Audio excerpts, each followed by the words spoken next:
আমি এই মুহূর্তে দাঁড়িয়ে আছি কর্ণসুবর্ণর রাক্ষসীডাঙ্গাতে। সেই ইতিহাসের মাঝেই গাছগুলো কিন্তু সেই ইতিহাস বহন করছে। দেখতেই পাচ্ছেন, গাছগুলো দেখে বুঝতে পারছেন যে কত প্রাচীন গাছ যার মাঝখানে দাঁড়িয়ে আছে। এবং আমার ঠিক পিছনে দেখা যাচ্ছে সেই কর্ণসুবর্ণের ঢিবি, যেটাকে বলা হয় রাক্ষসীডাঙ্গা। এবং এখানে বলা হয় কি না কোনো এক সময় কোনো রাক্ষসী, মানে ডাইনি রূপে যাকে অভিহিত করা হয়। কোনো রাক্ষসীডাঙ্গা, কোনো জায়গার নাম এত অদ্ভুত কেন?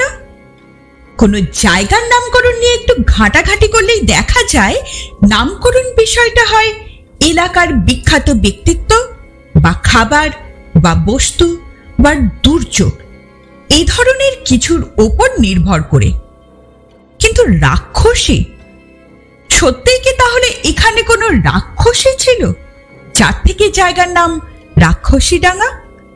চলুন আজ বরং খোলসা করার চেষ্টা করি সেই বিষয়টি, খোঁজ করার চেষ্টা করি এই অদ্ভুত নামের পিছনে লুকিয়ে থাকা হিংস্রতা বা সত্যতা। আমি প্রিয়াঙ্কা, আপনাদের মানস ভ্রমণের সঙ্গী। তেপান্তর দ্য এক্সপ্লোরার ইউটিউব চ্যানেলে আপনাদেরকে সঙ্গে নিয়ে আমি পৌঁছে যাব পশ্চিমবঙ্গ তথা ভারতের বিভিন্ন ঐতিহাসিক জায়গা বা নির্ভেজাল প্রকৃতির মাঝে। জানাবো তার ইতিহাস, দেখাবো তার এই মুহূর্তের পরিস্থিতি, পরিচয় করাবো বিভিন্ন গ্রাম ও আমাদের ঐতিহ্যের সাথে।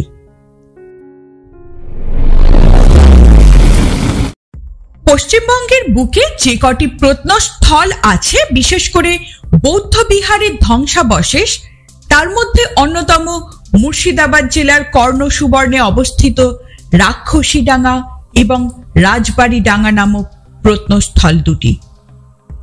কর্ণসুবর্ণ, যা ছিল বাংলার প্রথম সার্বভৌম স্বাধীন রাজা শশাঙ্কের রাজধানী। 1928 খ্রিস্টাব্দে রাক্ষসীডাঙ্গায় খনন কার্য চালানো হয়। ফলে 3টি স্তরে 6ষ্ঠ-7ম শতাব্দীতে নির্মিত বৌদ্ধ বিহারের নিদর্শন, পোড়ামাটির শিলমোহর, বুদ্ধ মূর্তি ইত্যাদি পাওয়া যায়। 637 থেকে 38 খ্রিস্টাব্দে চৈনিক পরিব্রাজক হিউয়েনসাং কর্ণসুবর্ণে এসেছিলেন। তিনি তখন কর্ণসুবর্ণ নগরীকে 7 মাইল বিস্তৃত বলে উল্লেখ করেছিলেন। তিনি তার বিবরণীতে আরো লেখেন যে রাজা অশোক কর্ণসুবর্ণতে 4টি স্তূপ নির্মাণ করেন। অর্থাৎ কর্ণসুবর্ণের ইতিহাস প্রায় 2500 বছর পুরনো। এবার আসি নামকরণের কারণ নিয়ে। মুর্শিদাবাদের ইতিহাস গ্রন্থ অনুযায়ী মনে করা হয় খনন কার্যের ফলে বেশ কিছু বৌদ্ধ স্থাপত্য পাওয়া যায়। বৌদ্ধ স্থাপত্য কার্যে নানারূপ অস্বাভাবিক মূর্তি থাকায় এবং এই স্থানে সেই প্রকারের মূর্তি দৃষ্ট হওয়ায় তার নাম রাক্ষসীডাঙ্গা হয়ে থাকবে। তবে স্থানীয়দের মত অন্য। তাদের মতে এখানে এক রাক্ষসীর বাস ছিল। সেই রাক্ষসীকে মারতেই সেখানে একসময় এসে হাজির হয় এক মুসলমান ফকির, হত্যা করে সেই রাক্ষসীকে।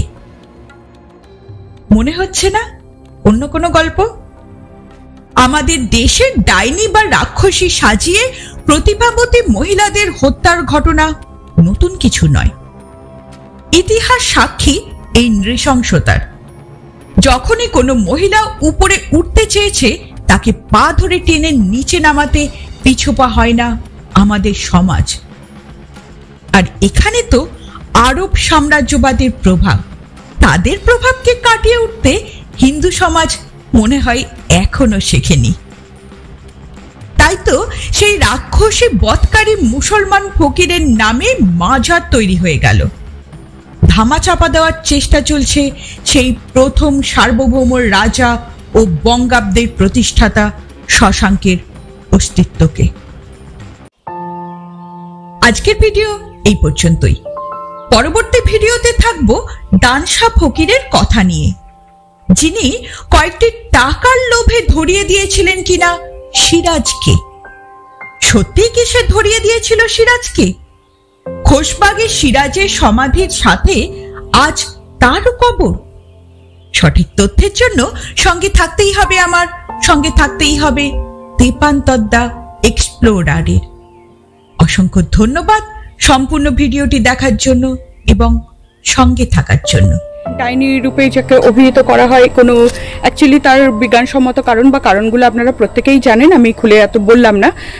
তো কোনো একজন ফকির এখানে এসে তাকে মেরে ফেলে এবং তার এতেই কিন্তু এই মাজারটা তৈরি করা হয়েছে, মানে তার নামেই মাজারটা তৈরি করা হয়েছে। এবং তারপর থেকে কিনা এই জায়গাটার নাম রাক্ষসী ডাঙ্গা। অ্যাকচুয়ালি ব্যাপারগুলো সবই কি সেটা বলে বোঝানো আমার মনে হয় ঠিক বোঝানোটা প্রয়োজন পড়বে না। যাই হোক, এটা লোকমুখে প্রচলিত এবং এটা বলে আসছে। পুরাতাত্ত্বিক একটা জিনিস যে এইভাবে নষ্ট হচ্ছে, এটা সবচেয়ে বেশি খারাপ লাগছে। নানার আমাদের তো চারদিকে ধরুন এরকম ফেক কথাবার্তা, ফেক ইতিহাস প্রচুর আছে, তাতে কোনো কিছু যায় আসে না। ইতিহাস প্রেমী যারা, তারা সঠিক ইতিহাস অবশ্যই খুঁজে নেয় এবং তারা ভালোবাসে সেই সঠিক ইতিহাস দেখতে, কিন্তু এই কথাগুলো সত্যিই খারাপ লাগে।